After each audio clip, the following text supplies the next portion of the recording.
The Lord be with you. And with your spirit. A reading from the Holy Gospel according to Matthew. Glory to you, O Lord. The mother of the sons of Zebedee approached Jesus with her sons and did him homage, wishing to ask him for something. He said to her, "What do you wish?" She answered him, "Command that these two sons of mine sit, one at your right and the other at your left in your kingdom." Jesus said in reply, "You do not know what you are asking. Can you drink the chalice that I am going to drink?" They said to him, "We can."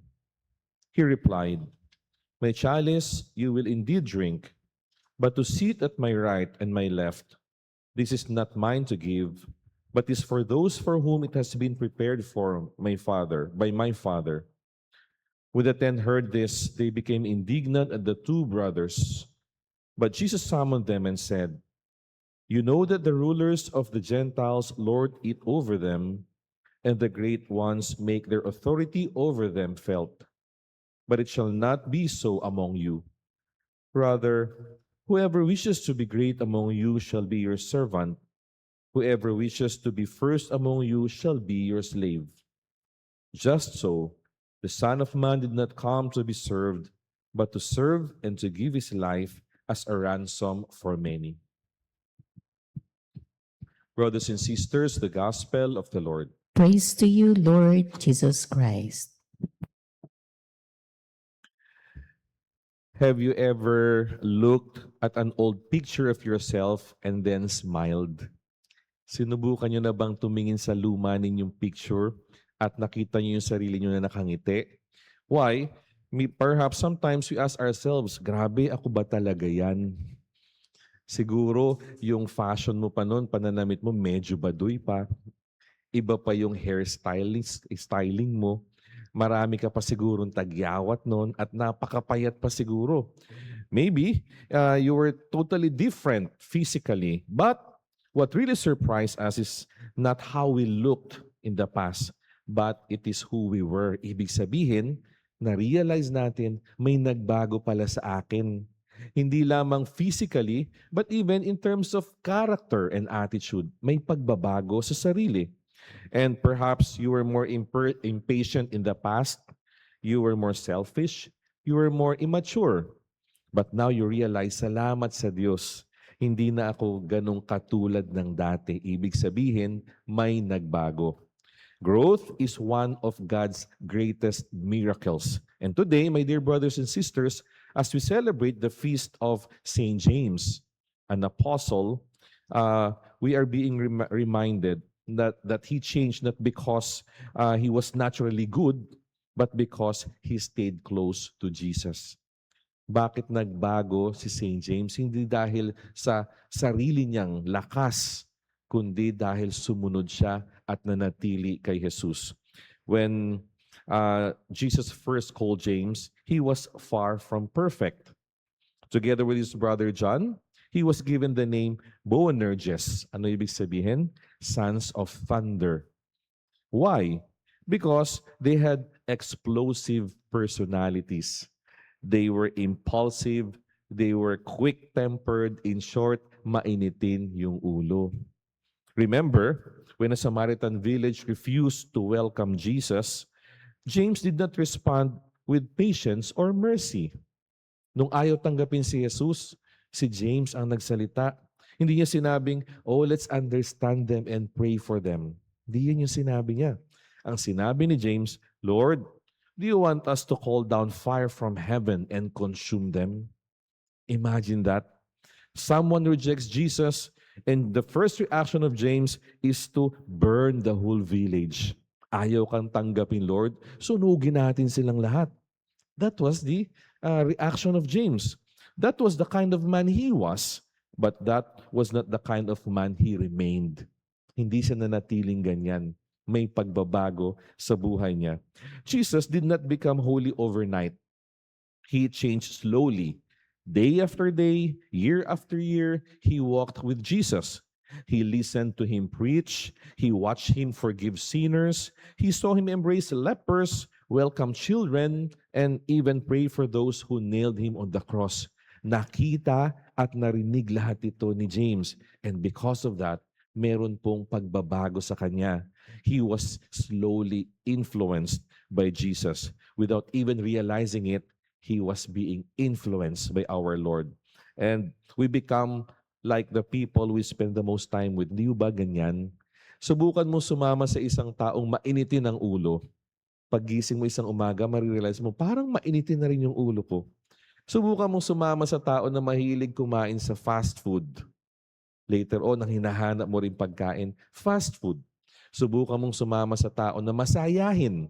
And you will find yourself na parang masayahin na rin na ngayon. Because we are being influenced by people with whom we spend most of our time with. And same is true with our Lord. Spend more time with Jesus, and little by little, His heart begins to shape your heart. Babaguhin, huhubugin ni Jesus ang ating buhay. His patience would soften your anger. His mercy would heal your bitterness. His love would change the way you look at people. And that is exactly what happened to James. The man who once wanted to take lives eventually gave his own life for Christ. Siya yung unang gustong pumatay ng ibang tao, but eventually he gave up his life for Christ. The Son of Thunder became a fearless witness of God's mercy. And that is the beauty of discipleship. Because he was a faithful disciple of the Lord, there was a change in him. May magandang pagbabago. Jesus did not wait for him to become perfect. At ganun din po sa atin. He does not wait for us to become perfect before calling us. Many people would say, Father, hindi pa ako pwedeng magsilbi kasi mainitin pa yung ulo ko ngayon. Father, hindi pa ako pwedeng magsilbi kasi marami pa akong kasalanan. Father, magulo pa yung buhay ko. James struggled the same. The same thing with pride, with anger, with ambition. Yan yung narinig natin ngayon. Yet Jesus did not see only who James was. He saw who James could become. Hindi tinignan ng Diyos ni Jesus yung kahinaan at kasalanan ni James. Ang ginawa niya, tinignan yung kanyang future. And that is exactly how God looks at us. When God looks at you, He does not focus first on your failures. He sees the saint hidden beneath your weaknesses. He sees the disciple hidden beneath your fears. And perhaps the biggest obstacle to holiness is not our weakness. It is the belief that we can never change. Bakit hindi tayo magiging banal? Kasi from the very start, naniniwala agad tayo na hindi natin kaya, na hindi tayo magbabago. But that is not true. Hindi yan yung nangyari kay James. James reminds us that no one is beyond the transforming grace of our God. So today, instead of telling the Lord, Lord, I'm not ready, perhaps we can simply tell Him, Lord, I am willing. Stay close to me and change me. Let us tell the Lord, I'm willing, Lord, but I'm still feeling weak and sinful. But please stay close to me and then change me. Because, my dear brothers and sisters, holiness is not about pretending to be perfect. Holiness is allowing Christ to influence our hearts every single day. Doon po tayo magiging banal kung hahayaan natin na hubugin tayo ni Jesus paunti-unti, araw-araw. And so what is the invitation for us today? Two things. First, we ask ourselves, who are the people influencing me? Sino yung mga lagi niyong kasama? They are the people influencing you. Are they influencing you to be more patient? Are they influencing you to be more loving or faithful? Or are they pulling you away from Christ? So to have to reflect and ask, sino ba yung mga bagay, mga tao na laging nasa paligid ko na nakaka-impluwensya sa pagkatao ko? Sana po, yung sinasamahan nating mga tao, yung magpapalapit sa atin kay Kristo. Hindi yung sasabihin, Sunday ngayon, day off, mag-outing na lang tayo. Pero sana yung kaibigan mo, Sunday ngayon, magsimba muna tayo. Di ba? Sana mas yung mga taong sinasamahan natin ay yung magtuturo sa atin ng kabutihan at ilalapit tayo sa Diyos. So yun yung unang tanong sa sarili natin. Who are the people influencing our lives? But the second question would be this one. Whom am I influencing? Kung kanina tinatanong nyo, sino ba yung nakaka-impluwensya sa buhay ko? This time, tanongin nyo, sino ba yung mga ini-impluwensyahan ko? And what kind of influence am I giving them? Nilalapit din ba natin sila sa Diyos? Whether we like it or not, we are we influence the lives of other people. Yung pamilya nyo, yung anak nyo, yung kaibigan nyo, kahit hindi po tayo aware. Yung mga salita ninyo, kung palamura po kayo, huwag kayong magtaka kung palamura yung mga anak ninyo. Because you have been forming them to curse mula bata. Kung kayo po ay madamot na tao, huwag kayong magtaka kung ang mga kaibigan nyo madadamot din. Pag kumain kayo, walang magbubukas ng wallet. Kasi yun yung pinapakita natin. At huwag tayong magtaka kung hindi malapit sa Diyos yung mga taong kakilala natin kung tayo mismo hindi rin malapit sa Diyos. Like St. James, may we stay so close to Jesus. And as Christ changes us, may our words, our example, and our kindness inspire others to become better people, better Christians, and one day saints themselves. Yun po sana yung goal natin. Hindi lamang magbago para maging mabuting mamamayan ng bansa, kundi maging mabuting tao para maging Kristiyano. At ang goal po nating lahat, mamamatay tayong mga santo. May we all be good disciples of our Lord. May we always stay close to Him so that we would be influenced by Him. And at the same time, we also influence other people to become good disciples themselves. Amen. Let us pray.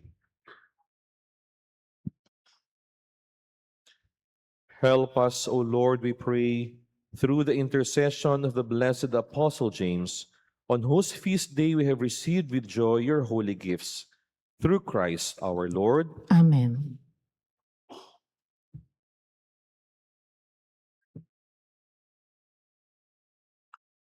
The Lord be with you. And with your spirit. Bow down for the blessing.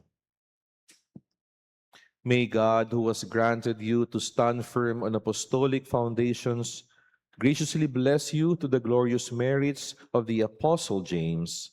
Amen. Amen. And may He who endowed you with the teaching and example of the apostles make you, under their protection, witnesses to the truth before all. Amen. So that through the intercession of the apostles, you may inherit the eternal homeland, for by their teaching you possess firmness of faith. Amen. And may Almighty God bless you all, the Father, and the Son, and the Holy Spirit. Amen. The Mass is ended. Go in the peace of Christ. Thanks be to God.